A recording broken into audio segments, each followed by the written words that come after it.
Magandang gabi mga kapuso. Ako po ang inyong Kuya Kim na magbibigay sa inyo ng trivia sa likod ng mga trending na balita. Sa Facebook post ng Philippine Eagle Foundation, malungkot na binalita na isang agila ang natagpuan na wala ng buhay sa Cebu. Ano kaya naging sanhi ng pagkasawi nito? Ito ang makasaysayang pagpapakawala ng dalawang Philippine Eagle sa kagubatan ng Purawen, Leyte dito lang June 28. Isa sa mga ito, si Uswag, isang lalaking agila na na-rescue sa Mount Apo dito na nakarang taon. This is the first time na may transfer tayo from Mindanao to another island, specifically in Leyte. These Philippine Eagles, may transmitter na nakalagay for monitoring. Pero naalarma ang PEF o Philippine Eagle Foundation dito lang July 30 o mahigit isang buwan matapos pakawala ng mga agila. Nakatanggap sila ng GPS reading mula sa transmitter ni Uswag na nasa dagat daw ito. Ano nangyari kay Uswag? Kuya Kim, ano na? Ang PEF at lokal na pamahalaan ng Baybay agad nagsagawa ng search and recovery operation. Yung location niya is nasa dalampasigan na ng Baybay. Kaya na-email yung coordinates.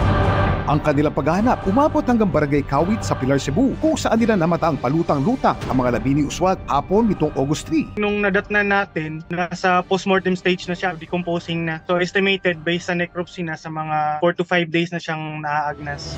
Ang mga labi ng agila sumailalim sa pagsusuri at postmortem examination. At dito na pag-alaman na si Uswag posibleng aksidenteng nalunod.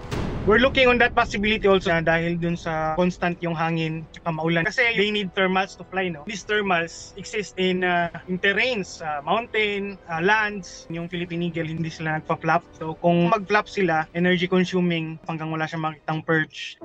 Right now, we're mourning the sudden loss of Uswag. Kailangan natin ma-identify yung mga areas which is hazardous. Madaling gawin is to inform also the coastal areas. Consider them as partners also kung saan sila mapadpad. Alam din ng mga fishermen.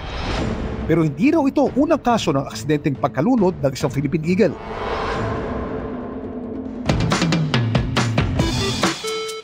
Ayon sa tala ng Philippine Eagle Foundation, ang pagkalunod ni Uswag ay ang pang-siyam na kaso ng nalunod na Philippine Eagle. Ang pinakauna sa mga ito na itala noong 1984 nang marescue ang agilang si Dawan matapos itong malunod sa Mati, Davao Oriental. 7 sa 9 na Philippine Eagle ang himalang nakaligtas nang sila'y na-rescue. Samantala, para malaman ng trivia sa likod ng viral na balita, i-tweet o i-comment lang #Kuya Kim. Ano na? Laging tandaan, kimportante ang may alam.